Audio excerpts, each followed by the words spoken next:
dan kita akan menerima takdir kematian itu. Sebab itu mulianya seseorang itu bukan disebab pangkatnya.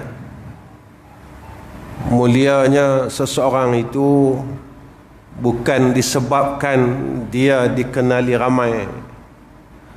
Mulianya seseorang itu bukan disebab kaya dan banyak hartanya, tetapi kemuliaan itu seperti mana yang Allah nyatakan di dalam Al-Quran, inna akramakum indallahi asqakum. Mulianya seseorang itu jika mana dirinya bertakwa kepada Allah Subhanahu wa ta'ala.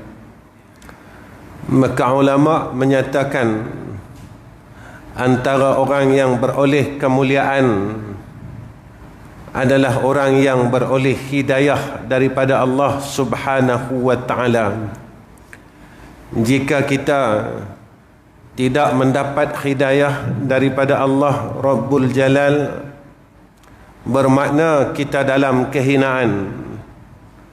Jika kita tidak mendapat hidayah dan taufik daripada Allah, bermakna Allah telah hinakan kita. Kenapa tuan-tuan? Kerana setiap hari kita meminta hidayah. Dalam salat kita minta ihdinas siratal mustaqim. Satu hari berapa kali kita baca Fatihah, dan kita kena ingat berapa tahun dah kita semayang.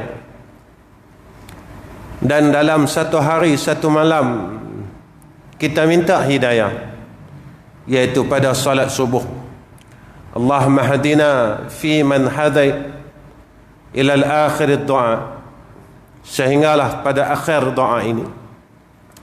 Jika permintaan kita itu bertahun-tahun tapi kita tidak boleh berbuat kebaikan, semakin lama semakin kita meminta hidayah, Allah tak berikan kepada kita hidayah itu. Lalu kita pun kata, saya semayang. Betul, ada orang yang semayang di dalam neraka Allah. Saya puasa Isnin Khamis, ada orang yang puasa masih dalam neraka Allah. Saya keluarkan zakat, ada orang yang bersedekah tetapi masih dalam neraka Allah. Sebab itu tuan-tuan, kita kena ingat, ilmu ini tidak boleh menjamin kita untuk kita masuk syurga. Kerana ada ahlul ilmi yang dicampakkan oleh Allah ke dalam neraka. Amalan kita belum memastikan kita masuk ke dalam syurga. Kerana ada alil abid yang masuk ke dalam neraka, dicampakkan oleh Allah ke dalam neraka jahanam. Sebab itu, kalau kita tidak dikurniakan hidayah oleh Allah, taufik oleh Allah, kita tidak akan mampu berubah menjadi insan yang lebih baik daripada awalnya sehinggalah akhir kematian kita. Kita takkan mampu jadi baik. Tuan-tuan, tuntutan perintah daripada Allah bukan hanya semayang, puasa, zakat, haji sahaja. Perintah ini berkisar kepada dua bahagian, iaitu hablum minallah dan hablum minan nas. Saya selalu katakan di dalam kuliah saya, kita semayang tapi mulut kita masih cerca orang lain. Kita semayang dan kita puasa, kita pergi umrah setiap tahun, kita pergi umrah pada saat-saat yang paling besar kelebihannya, iaitu pada bulan Ramadan, sehingga kita buang puluhan ribu dan belasan ribu. Tapi kita masih tidak boleh berhenti untuk membuka aib orang lain. Tak berhenti lagi untuk kata dekat orang, tak berhenti lagi duk hasad dan dengki dengan orang lain. Walhal Nabi menyatakan kepada kita perkara-perkara yang kita buat itu akan menghapuskan seluruh amal saleh kita. Semayang kita habis, zakat kita habis, umrah kita habis, semua amal saleh kita habis. Berulang-alik kita ke masjid menjadi sia-sia. Kerana apa, tuan-tuan? Kerana masjid ini disebutkan kepada kita ada dua keadaan. Satu dinamakan masjid dirar, yang keduanya dinamakan masjid yang ussisa ala taqwa, masjid yang didirikan atas dasar ketakwaan kepada Allah Subhanahu wa taala. Maka macam mana untuk kita mengenalnya? Apa yang telah terjadi pada zaman Sayyidina Rasulina Muhammad sallallahu alaihi wasallam, Masjidun Nabina Muhammadin sallallahu alaihi wasallam, yang sampai hari ini semua orang pergi Masjid Nabi, orang ziarah Nabi. Maka masjid yang didirikan atas dasar ketakwaan inilah fungsinya dia menyatukan seluruh umat Islam yang berada di kawasan tersebut dan di negeri tersebut. Tetapi apabila orang munafik dan orang Yahudi ini, orang munafik yang menentang Rasulullah sallallahu alaihi wasallam, dia melihat penyatuan ummah. Tatkala itu mereka juga membina masjid, tetapi tujuan mereka untuk memecah belahkan umat Islam. Tuan-tuan, saya bertanya dengan diri saya dan tuan-tuan tanyalah diri tuan-tuan. Sepanjang kita berulang alik ke masjid, apakah kita disatukan hati oleh Allah, ataupun hati kita berpecah dan semakin berpecah? Hati kita penuh dengan buruk sangka, hati kita penuh dengan mazmumah dan zulmat, kegelapan, sehingga kan berlakunya perkara-perkara yang menghilangkan seluruh amal ibadat kita. Sehari semalam kita berulang ke masjid, dan dalam pada itu kita juga tidak boleh meninggalkan hasad, dengki, buruk sangka, berkata akan keburukan orang lain di belakang kita. Maka perkara-perkara ini yang akan menghapuskan seluruh amal saleh kita yang kita tidak sedar. Besok kita balik, tuan-tuan, kita menghadap hadrah Allah. Tatkala itu kita terkejut. Kita terkejut kerana apa? Setiap amalan yang kita buat rupanya dah hilang. Kita tanya dengan Allah, ya Allah, mana semayang aku, puasa aku, sedekah aku, tadarus aku tiap-tiap tahun bulan Ramadan, mana dia ya Allah? Allah kata kat kita, mana ada lagi? Daripada akhir balik sampai umur 70 tahun hang tak berhenti kata orang. Dalam semua hidup bukan seorang, ribuan orang yang kita kata. Tuan-tuan, orang yang kita kata ini kita tak pernah pun minta maaf dengan dia. Antara dosa yang tertangguh adalah dosa yang berkait dan bersangkut dengan manusia. Dosa ni Allah tak ampunkan kita, tuan-tuan. Dosa ni Allah tak ampunkan. Dosa kita buka aurat, kita minta ampun, Allah ampun. Dosa kita tinggal semayang, kita qada semayang kita, lalu kita minta ampun dengan Allah, Allah ampunkan. Dosa minum arak, dosa berzina, kita minta ampun dengan Allah, lalu Allah ampunkan. Tetapi dosa kita dengan makhluk, Allah tak ampunkan. Selagi orang yang kita zalim ini mereka mengampunkan kesalahan kita. Tuan-tuan, saya pun bukan muda lagi, dan tuan-tuan pun bukan muda lagi. Kalau sampailah kita masih tak berubah, kita rugi, tuan-tuan. Kalau sampailah kita tak mau berubah dan kita degil dengan pendirian kita, maka kita termasuk golongan orang yang dirugikan oleh Allah Subhanahu wa ta'ala. Tuan-tuan yang saya kasih sekalian, malam ini saya ingin berbincang dengan tuan-tuan satu perkara yang tuan-tuan tahu sebenarnya. Apa dia? Keikhlasan. Kalau kita benar-benar ikhlas dengan Allah, kita boleh jadi hamba Allah yang baik. Tetapi kalau kita tidak ikhlas dengan Allah, maka kita tidak boleh mengikut seluruh perintah Allah. Tuan-tuan, kita tak gagal dengan semayang, kita tak gagal dengan puasa Ramadan, kita tak gagal dengan bayar zakat fitrah, kita tak gagal menunaikan haji. Tetapi kita gagal dalam masalah hablum minan nas. Saya selalu katakan pada setiap kuliah saya, kita gagal dengan mak ayah kita, kita gagal dengan adik-beradik kita, kita sanggup berkelahi dengan adik-beradik kita disebabkan reta yang kita nak tinggalkan. Tuan-tuan, kita balik dan kita mati apabila tubuh kita orang hantar dan orang letakkan di liang lahat. Reta yang kita bergaduh ni kita tak bawa balik pun ke liang lahat sama-sama dengan kita.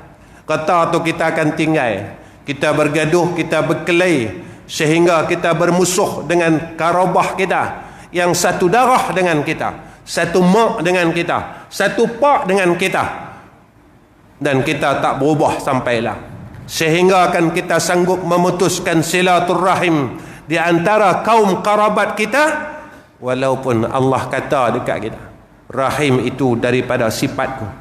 Siapa yang memutuskan rahim, maka dia telah memutuskan hubungannya dengan aku, kata Allah. Tuan-tuan, sebab rata dunia saja kita sanggup putuskan hubungan kita dengan Allah.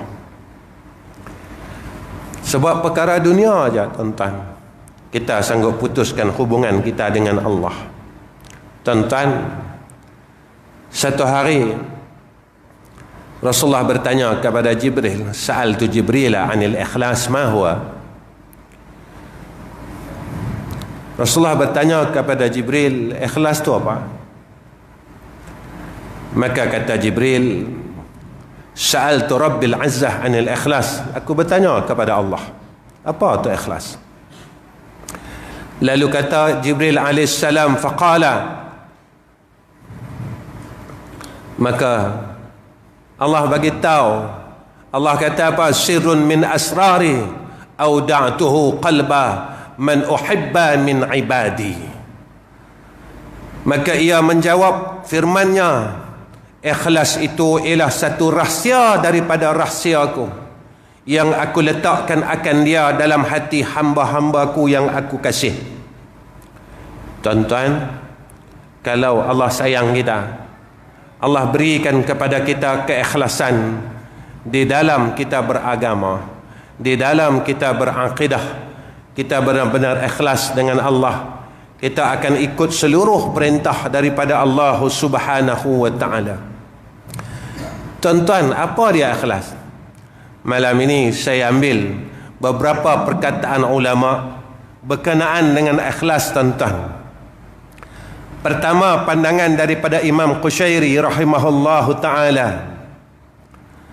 Imam Qushairi kata, ikhlas ini dia berjaga-jaga daripada mengambil kira dengan sebarang pandangan daripada makhluk. Orang ikhlas ni dia tak pandang dah makhluk di sekeliling dia. Yang dia pandang hanya Allah Subhanahu wa ta'ala. Kalau kita ikhlas dalam beragama, kita tidak akan memandang makhluk di sekeliling kita. Sebab itu kata ulama, tuan-tuan, masalah aib ni, kalaulah kita ni, tuan-tuan, sibuk dengan aib kita, kita tak akan ada masa untuk kita mengira-ngira aib orang lain. Masalah lah, tuan-tuan, kita tak pernah kata diri kita salah. Semua bagi ke orang salah tu. Kawan ni salah, kawan ni salah, kawan ni salah, kawan ni salah. Tuan-tuan, fikirlah, bila masanya, hari apa, minggu mana, bulan mana, tahun bila kita kata kita salah. Tuan-tuan, iblis ni sampailah dia tak kata diri dia salah.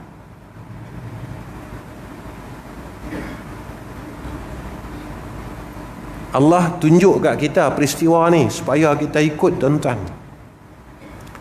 Iblis sampailah dia tak mau kata diri dia salah. Dia tetap kata Adam salah. Dia sanggup masuk neraka, tuan-tuan, sebab kesombongan dia. Tuan-tuan, kita nak masuk liang lah. Kita nak sombong apa dengan Allah? Kita nak masuk liang lah. Kalau kita tak berjaya dengan perkara ini, tuan-tuan, kita akan gagal besok di akhirat. Tuan-tuan, dunia ni tak lama pun. Pejam celek, tuan-tuan. Kita dulu, kita dengar cerita 20-20, kita kata apa? Tak dan rasa. Tapi kita sedang lalu 2024. Tuan-tuan, bila kita lihat 100 tahun yang disebut oleh Nabi akan tahun terakhir, kita rasa tak dan kot. Kalau perkiraan Masihinya tahun depan 2024 genap 100 tahun, yang Nabi kata akan lahirnya mujaddid akhir zaman. Kita tak berubah lagi. Kita duk macam ni juga. Kita duk clay juga.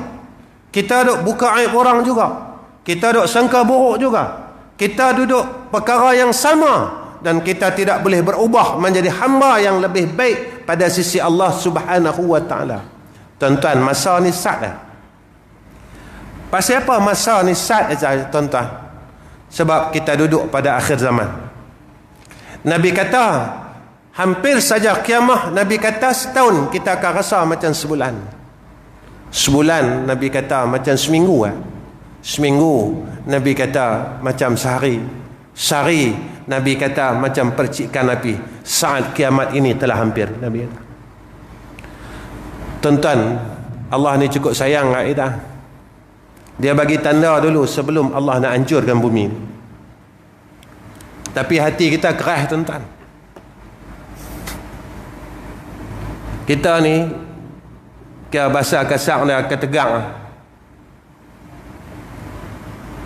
Mailah gempa bumi, tak rasa apa.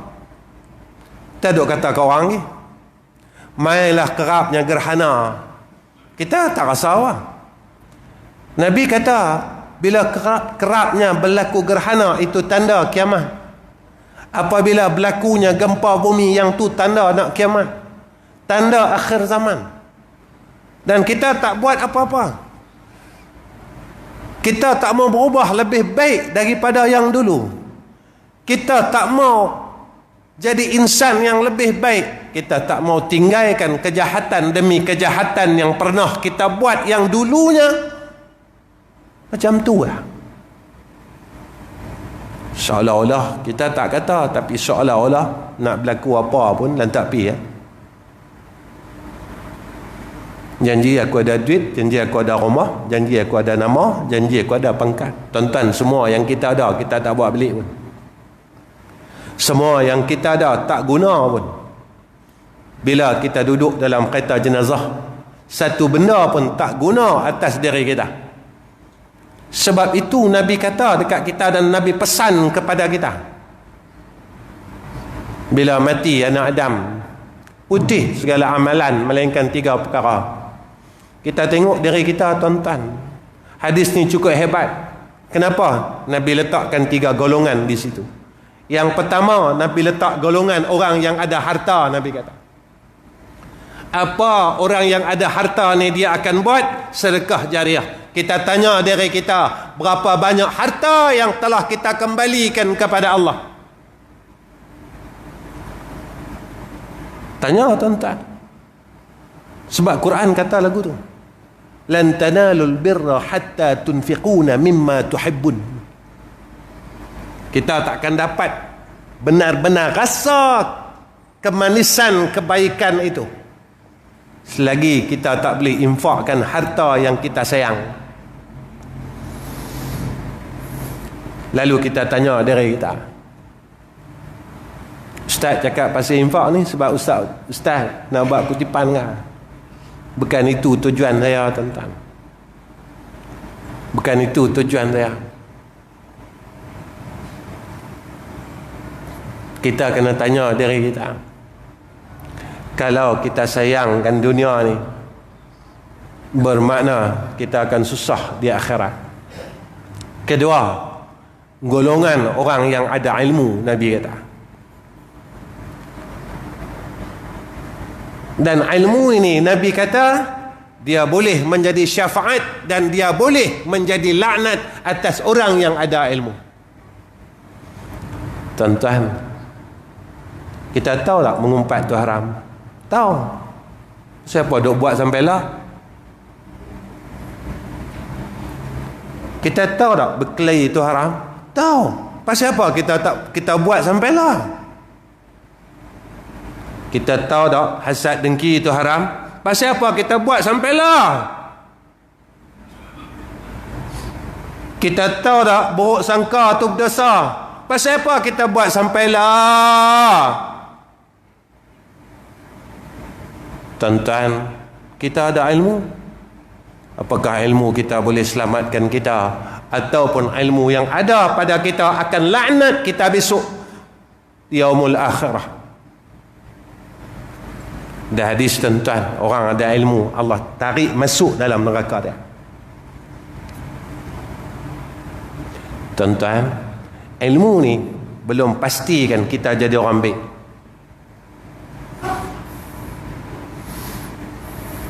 Jika tidak ada hidayah daripada Allah, jika tidak ada taufik daripada Allah, maknanya ilmu yang ada pada kita, maka kata ulama, ilmu ni jadi sia-sia. Ada tuan-tuan ulama bahas tentang ilmu jadi sia-sia, amal jadi sia-sia, reta jadi sia-sia, umur jadi sia-sia.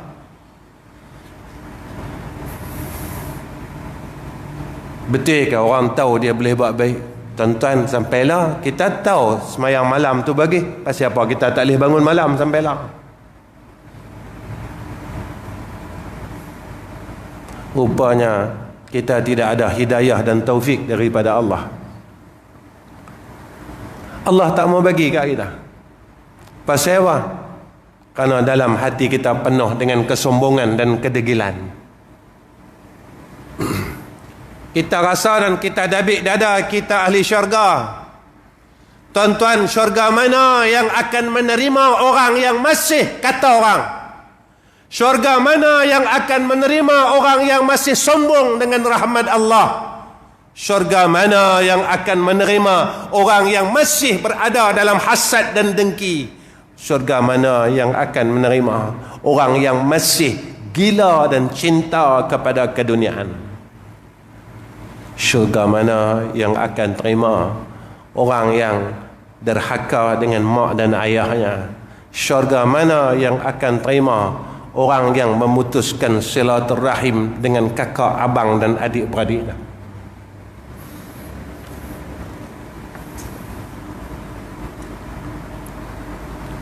Tuan-tuan, ulama bahas tentang ikhlas ini. Antaranya Zunnun al-Masri. Zunnun al-Masri kata ikhlas itu duduk dalam 3 perkara.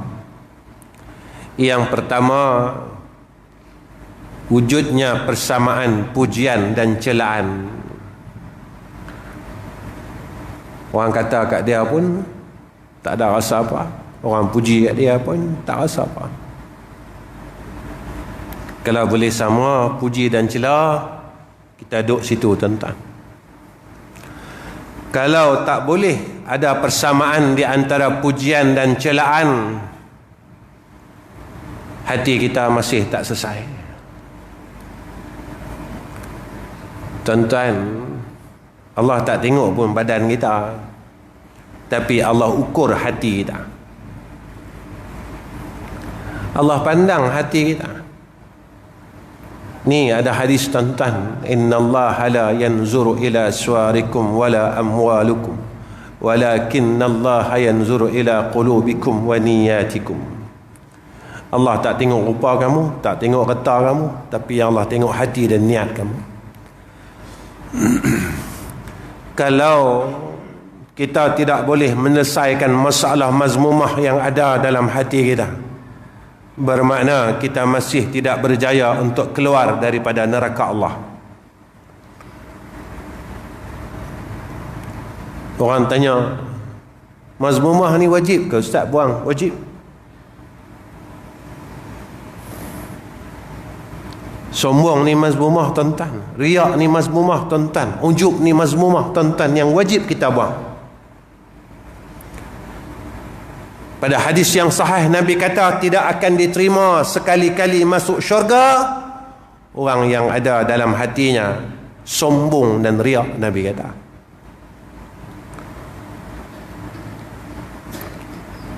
tak ada ke orang semayang sombong? Ada. Tak ada ke orang alim sombong? Ada.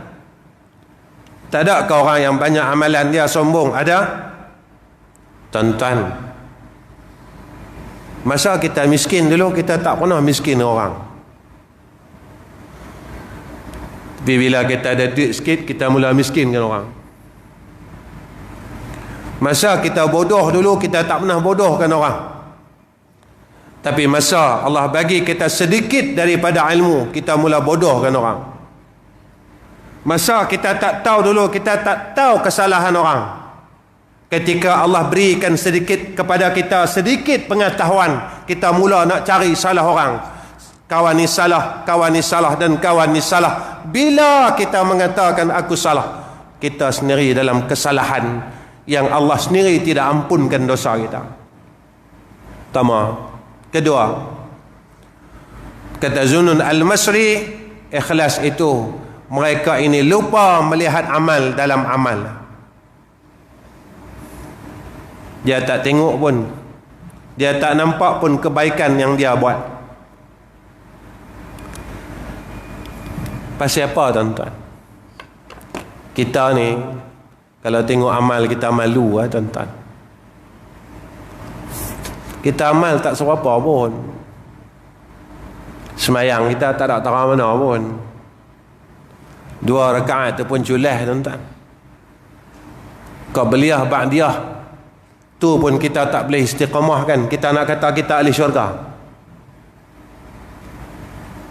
Sembayang qabliyah ba'diyah ni pun kita tak boleh istiqamah, nak kata kita ahli syurga. Sembahyang malam yang 2 rakaat yang Nabi kata sallu fil laili walau raka'ataini, kita nak kata kita ahli syurga. Kita lebih banyak berpoya-poya dalam dunia daripada kita berpenat-penat untuk kita mengejar akhirat. Kita banyak seronok lagi tuan-tuan. Apa penat kita dengan agama? Saya tanya diri saya dan tuan-tuan tanya dari tuan-tuan. Apa penat kita dengan agama? Apa pengorbanan kita dengan agama?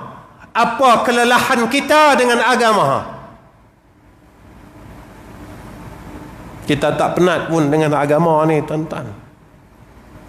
Kita tak letih pun untuk kita beragama ni tuan-tuan. Itulah kenyataannya. Lalu kita rasakan kita ahli syurga. Sebab itu tuan-tuan, saat kita berada di dalam majlis ilmu ni, orang kata sambil-sambil tunggu Aisyah, salah tuan-tuan.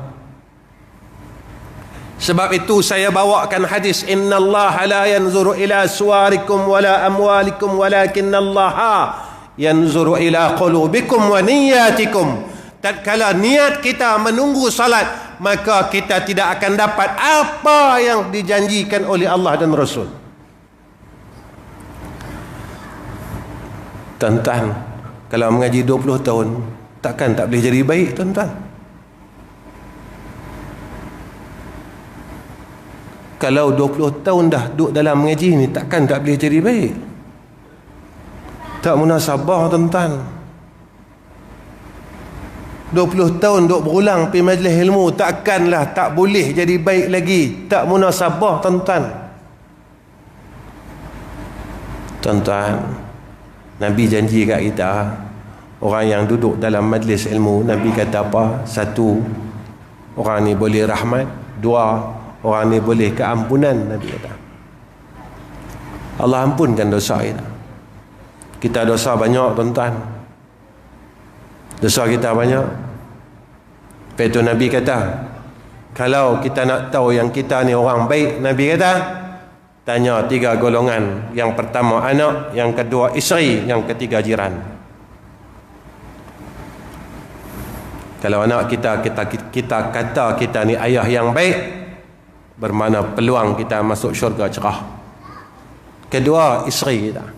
Ketiga, jiran di sekeliling kita dan orang yang pernah kita kenal. Sebab Nabi kata dekat kita, antara orang yang mati dalam keadaan husnul khatimah, selepas kematiannya, keburukannya tidak diceritakan oleh orang lain, tetapi kebaikannya disebut-sebut oleh orang lain, kata Nabi. Macam mana orang nak sebut baik kita kalau kita tak ada baik? Macam mana orang nak ingat kebaikan kita kalau hidup kita penuh dengan kejahatan? Maka masa yang Allah bagi lah ni, gunalah modal itu untuk buat baik. Masa yang Allah bagi pada kita ni, gunakanlah untuk kita berbuat kebaikan. Yang ketiga, maka kata Zunun Al-Masri, orang yang ikhlas itu iaitu mereka yang menuntut akan pahala amal di akhirat. Mereka ni cuma maukan habuan di akhirat. Kita buat ni, kita mau, kita senang di akhirat, tuan-tuan. Tak lama dah, saya pun tak lama mati ya, tuan-tuan. Tuan-tuan perasan tak? Qaryah kita pun dan qaryah lain sama. Ramai yang mati bawah umur 60 tahun lah. Tak dan masuk 60, tuan-tuan, mati. Kebanyakannya berlaku begitu pada zaman. Kebanyakannya. Nabi kata dah, umat aku akhir zaman, Nabi kata umurnya pendek, badannya lemah. Nabi kata umur kita pendek, tuan-tuan, badan kita lemah. Nabi kata lemah di dalam melakukan ketaatan dan kebaikan. Kita nak buat baik, malas saja. Kita nak semayang sunat, malas saja. Kita nak buat ibadat, malas saja. Kita sentiasa ditipu dengan segala perkara urusan kehidupan ni. Sampai bila, tuan-tuan, kita nak kena tipu dengan dunia ni? Cukuplah. Kita umur 60 dah, 70 dah, tuan-tuan. Saya pun nak pergi kan 60 dah. Cukuplah. Kita kena tipu daripada muda sampai lah. Cukuplah. Takkan kita akan terus kena tipu. Kita terus ditipu dengan perkara-perkara kehidupan kita. Tak berhenti, tuan-tuan. Tak berhenti kita berkisahkan perkara yang sama dalam kehidupan kita. Tuan-tuan, apa kata Huzaifah apa kata seorang ulama, iaitu Huzaifah Al-Marashi, ikhlas itu kata dia melakukan segala perbuatan yang baik, sama ada zahir atau batin. Zahirnya baik, batinnya baik. Yang ni orang ikhlas. Jangan zahir saja baik. Semayang tapi hati duk sangka buruk dengan orang lagi. Semayang. Tuan-tuan, boleh tak kita tukarkan kebencian kepada kasih sayang? Saya tanya diri saya, tuan-tuan tanya dari tuan-tuan. Dalam hidup aku ni, ada tak orang yang aku benci dalam hidup aku ni? Kenapa saya kata macam tu? Tuan-tuan, yang tu Nabi buat. Nabi tak benci ke orang, tuan-tuan.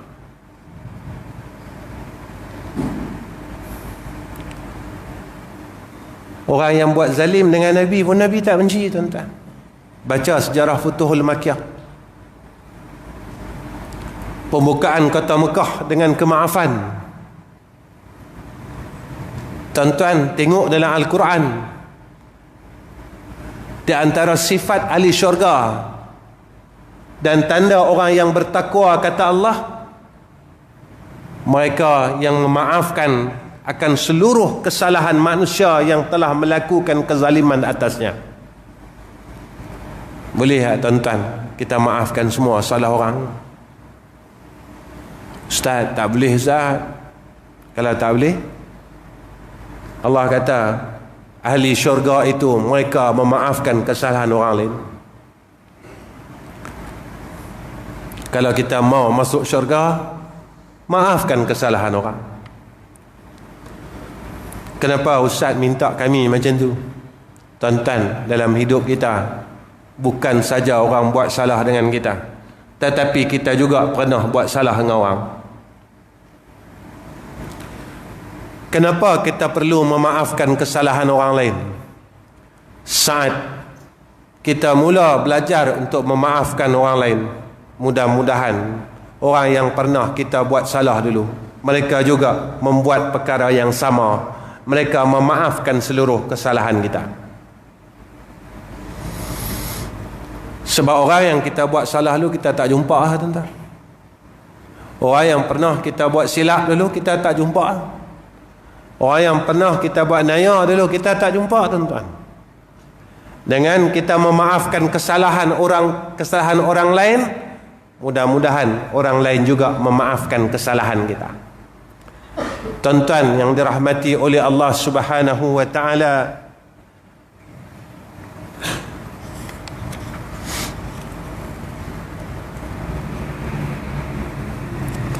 maka ulama menyatakan tentang ikhlas ini tuan-tuan.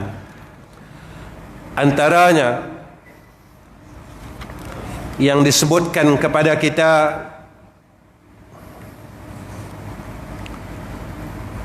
seorang ulama yang bernama Fudail bin Iyad.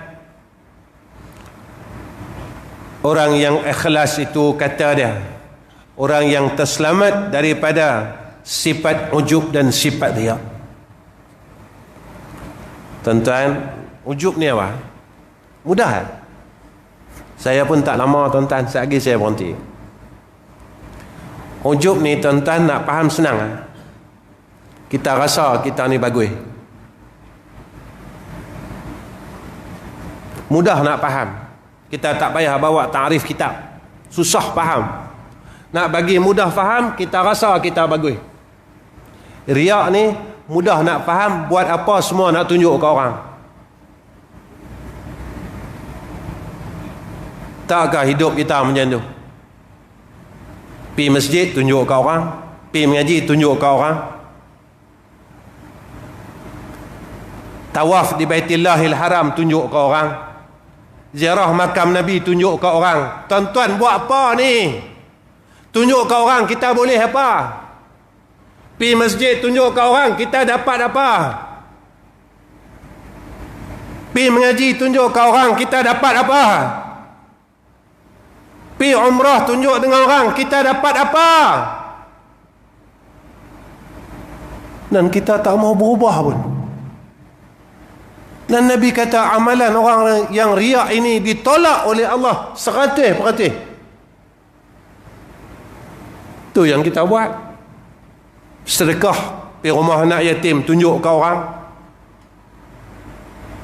Nabi kata kalau bagi tangan kanan, tangan kiri tak tahu. Tapi kita kena tipu tuan-tuan dengan telefon ni. Sepatutnya telefon yang ada kepada kita boleh menjadi asbab kita masuk syurga. Ada telefon tiap-tiap hari tanya khabar mak dan ayah kita, supaya kita tak jadi anak yang derhaka. Tapi ada telefon sebulan sekali, seminggu sekali nak tanya mak kita, nak tanya pak kita pun kita tak mampu. Semua benda baik, amal ibadat kita tunjuk dekat orang. Sampai bila tuan-tuan kita nak berubah ni? Tuan-tuan yang cakap benda ni Nabi Muhammad, bukan saya. Saya tak ada apa-apa, saya orang bodoh tuan-tuan. Hari mula saya mengajak di Masjid Semilang ni, saya buka kitab hikam. Saya bukan orang pandai, saya bukan orang alim tuan-tuan. Guru saya pernah kata, kalau kita mengaji fiqh tetapi kita tidak boleh menyempurnakan syariat Allah Ta'ala, maknanya pengajian kita itu sia-sia, kata guru kami. Kita mengaji semayang, tapi kita tak mampu nak semayang. Kita mengaji bab muamalat, tapi kita tak boleh jaga hubungan dengan masyarakat. Kita mengaji munakahat, tetapi kita tidak boleh mengikut perkahwinan dalam Islam dan sebagainya. Tuan-tuan, kalau kita mengaji tauhid, kita dapat mentauhidkan Allah, kita jadi orang yang ikhlas kepada Allah. Kita tak mau dah riak, kita tak mau tunjuk amalan kita kepada makhluk. Kerana apa? Nabi kata, besok orang yang riak suka tunjuk apa baik yang dia buat, Allah akan panggil dia. Engkau mintalah kepada orang yang engkau tayangkan amalan kau di dalam dunia, mintalah balasan daripada dia. Sebab masa kau buat kebaikan itu bukan kerana aku. Kau nak tunjuk ke orang, kau nak tayang ke orang, kau nak bagi tahu ke semua orang. Yang tu kita buat.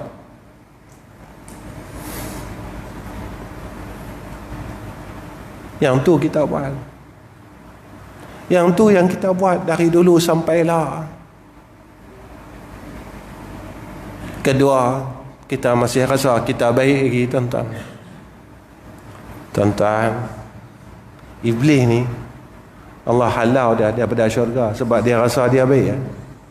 Satu je perkataan dia. Dia kata wa ana khairum minhu. Aku lebih baik daripada Adam.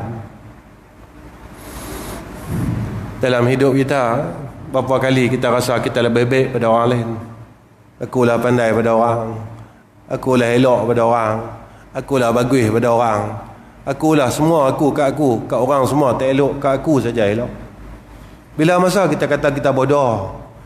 Bila masa kita kata kita salah? Bila masa kita kata kita tak tahu? Bila masa kita kata kita ni kedekut piang, bakhil? Bila masa kita kata semua salah tu kat kita? Bila masa kita kata aku ni ahli neraka?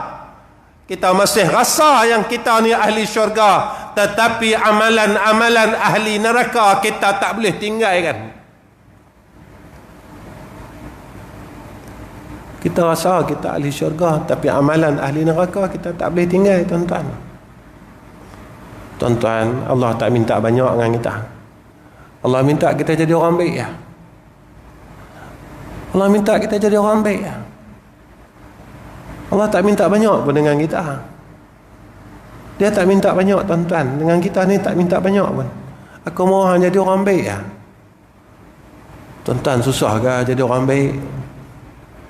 Ada umur buat baik, ada reta buat baik, ada mata buat baik, ada telinga buat baik, ada mulut buat baik, ada tangan buat baik, ada kaki buat baik.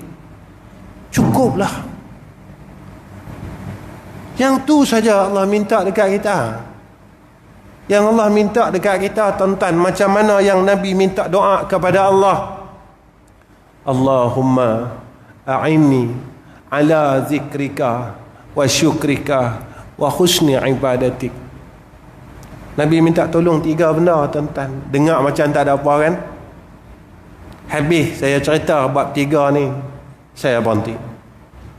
Nabi minta 3 benda ni, tuan-tuan. Simple saja yang Nabi minta, tetapi kerja buatnya besar dan tuntutannya besar. Pertama, Nabi minta apa?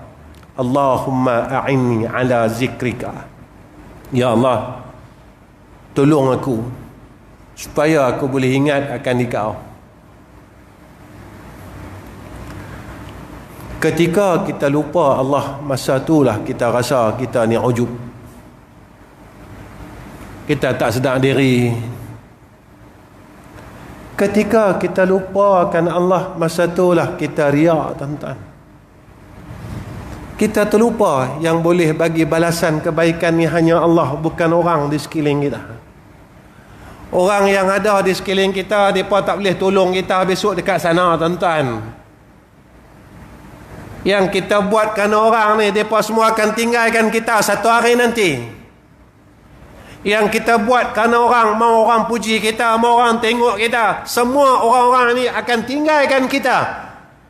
Selepas keluarga kita letak kita dalam liang lahat, Seorang pun tak pedulikan kita. Siapa pun tak ambil tahu hal kita. Kita duduklah dalam liang lahat itu dalam keadaan susah, tuan-tuan. Tuan-tuan pernah dengar hadis tu kan? Bila kita dibawa pilih yang lahat, Nabi kata apa? Hak teman kita dalam dunia ni, kawan kita dalam dunia ni, perkara yang kita selalu duk ada dalam dunia ni, satu saja yang duk teman dengan kita. Harta kita tinggal. Kawan-kawan kita tinggal, dia tak pedulikan kita, tuan-tuan. Isteri anak-anak kita tinggalkan kita, dia tak pedulikan kita. Kita duduk dalam liang tu sorang-sorang ya, tuan-tuan. Kita duduk dalam liang tu sorang-sorang, tak ada siapa boleh tolong kita. Kawan kita tak pedulikan kita. Anak kita tak ambil tahu hal kita. Isteri kita tak ambil tahu hal kita. Semua kawan-kawan yang rapat dengan kita, yang sama-sama duk mengumpat dengan kita, mereka tinggal kita. Yang duk sama-sama cerita hal orang tak sudah sampai lah, dia akan tinggalkan kita, dia tak akan pedulikan kita. Tapi siapa yang ambil peduli dengan kita? Nabi kata amal soleh, dia yang takkan tinggalkan kita. Tapi sayangnya masa kita hidup ni kita tinggalkan dia. Masa kita hidup ni kita tak mau buat amal soleh. Semayang sunat tak mau. Lepas semayang isyak kita pakat-pakat nak cabut balik derah. Tuan-tuan, lepas semayang isyak tak bolehkah kita semayang sunat isyak? Yang bagi kita umur ni Allah, tuan-tuan. Bukan kita mau hidup. Allah maukan kita hidup. Apa salahnya kita berikan sedikit lagi masa untuk Allah Subhanahu wa ta'ala dengan kita sujud kepada Allah walaupun 2 rakaat? Apa salah dia, tuan-tuan? Kenapa kita perlu balik cepat? Kerana urusan keduniaan dan kehidupan kita yang tidak memberi faedah kepada akhirat. Kita derah balik, kita bukan apa duk sembang lagi. Tuan-tuan, tak cemuih ke? Tak cemuih ke kita sembang daripada dulu sampailah? Tak bosan ke dengan kehidupan ini? Tak bosan ke, tuan-tuan? Tuan-tuan, malam ni saya seru semua yang hadir, tolonglah bagi sedikit masa lagi untuk Allah yang terlalu baik dengan kita. Tolonglah berikan ruang untuk Allah sedikit saja lagi untuk kita semayang sunat ba'diyah isyak. Kerana Allah ini terlalu baik dengan kita. Berjuta-juta permintaan kita kepada Allah, Allah kabulkan. Masa kita sakit, kita minta sihat dan Allah berikan kesihatan. Masa kita kelaparan, kita minta dengan Allah supaya kita ini diberikan makanan, Allah kurniakan kepada kita kekenyangan. Masa kita tak ada duit, kita minta dengan Allah, Allah beri kita kemudahan harta. Tapi kita tetap buat benda sama. Tolonglah, saya seru diri saya dan saudara se-Islam saya pada malam ini, tolonglah berikan sedikit masa lagi. Lepas kita semayang fardu isya, kita bagilah masa selama 5 minit lagi untuk Allah. Mudah-mudahan jika inilah salat kita yang terakhir, maka kita akhirkan kehidupan kita dengan kebaikan. Tuan-tuan yang saya kasih sekalian, sebab itulah ikhlas ini, kata ulama, perkara yang paling mahal di dalam dunia ini. Perkara yang paling mahal dan perkara yang paling besar adalah keikhlasan. Dan keikhlasan ini adalah, tuan-tuan, perkara yang akan ditanya pada akhirnya setelah ditanya berkenaan hablum minan nas. Amalan kita ni, tuan-tuan, Allah akan terima setelah selesai hablum minan nas. Tapi kalau masih tidak selesai hablum minan nas, maka amalan kita akan ditolak oleh Allah Subhanahu wa taala. Yang terakhirnya baru ditanya tentang ikhlas atau tidak ikhlas kita. Saya ajak diri saya untuk sama-sama kita berubah untuk jadi yang lebih baik. Masa kita tak lama, tuan-tuan. Dunia ini berada di akhir zaman. Tuan-tuan dengar cerita akhir zaman, dan saya juga dengar cerita akhir zaman. Tetapi tuan-tuan, apa yang berlaku dengan diri kita? Kalaulah cerita akhir zaman ini tidak boleh meleburkan keangkuhan dalam hati kita, betapa kerasnya hati kita. Jika ayat Allah dan peringatan daripada Allah tidak boleh melembutkan hati kita, betapa kerasnya hati kita, betapa sombongnya kita, dan berapa dahsyatnya akan hati kita ini, tuan-tuan, sehingga ayat Allah tidak boleh melembutkan akan jiwa-jiwa kita semua. Maka hari ini dan pada malam ini, tuan-tuan, saya berharap kepada Allah Subhanahu wa taala, mudah-mudahan asbab pertemuan kita pada malam ini Allah kurniakan kelembutan pada hati kita, agar kita semakin tunduk kepada Allah Subhanahu wa taala dan menjadi insan yang lebih baik, dan terus menjadi insan yang baik sehingga kita akhirkan nafas kita dan umur kita sebagai orang yang saleh pada sisi Allah Subhanahu wa taala. Tuan-tuan yang saya kasih sekalian, saya rasa cukup setakat ini pertemuan saya dengan tuan-tuan. Saya minta maaf, saya minta ampun dengan seluruh jamaah Masjid Semilang ini. Sekiranya sepanjang saya mengajar daripada awal dulu sehingga hari ini saya ada membuat kesalahan dan kesilapan kepada seluruh jamaah di masjid ini, maka saya minta ampun dan minta maaf.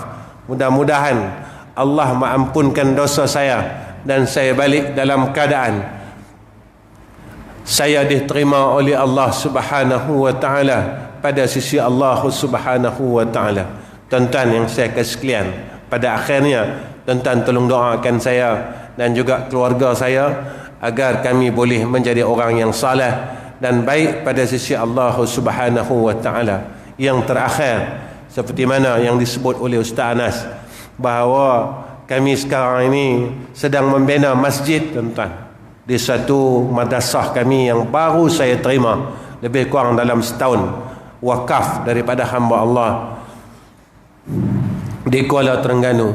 Dan sekarang kami sedang membina masjid, dan masjid itu hampir siap, prosesnya hampir 90%, dan sekarang adalah proses yang terakhir, iaitu kami ingin menyiapkan lantai masjid tersebut dengan memasang tile. Kedua, iaitu kami ingin memasang shieling pada ruang salat dengan keluasan masjid itu 11,000 kaki persegi. Dan yang ketiganya, kami ingin menyiapkan pendawaian elektrik dan seluruh lampu-lampu yang ada. Dan mana kalau tuan-tuan ingin bersama-sama dengan kami, tuan-tuan pun tahu daripada dulu bagaimana saya menjalankan madrasah. Saya buat madrasah daripada tahun 1998, madrasah saya sendiri, sampai sekarang hampir 25 tahun, tuan-tuan. Saya tak minta apa-apa bayaran pun daripada pelajar, ya. Makan, minum, apa pun. Sampailah, tuan-tuan, sampailah. PKP dulu, tuan-tuan, sekolah lain semua tutup, sekolah saya aja buka. Pelajar kami masih ada masa tu.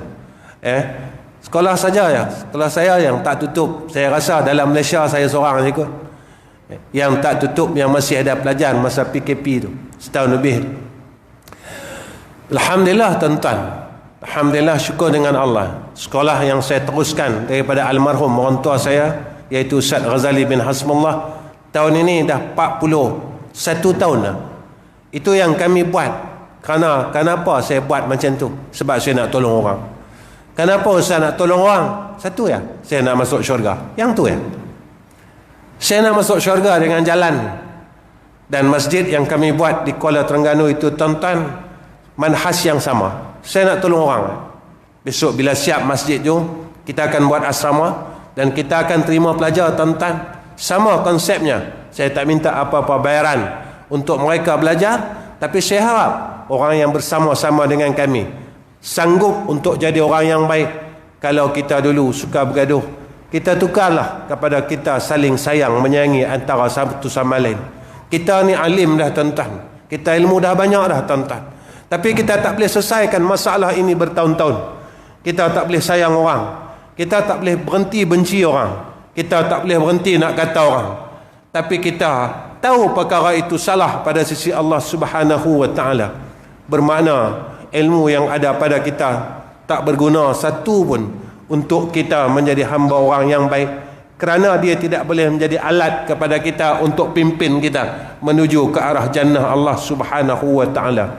Jadi tuan-tuan, kalau tuan-tuan nak sama dengan kami, insya-Allah saya terlebih dahulu mengucapkan terima kasih kerana dana untuk tile itu lebih kurang dalam RM24,000 dan dana untuk pendawaian itu sejumlah RM25,000 dan dana untuk shilling sejumlah RM45,000, dan semuanya proses pembinaan itu daripada hasil sumbangan orang ramai.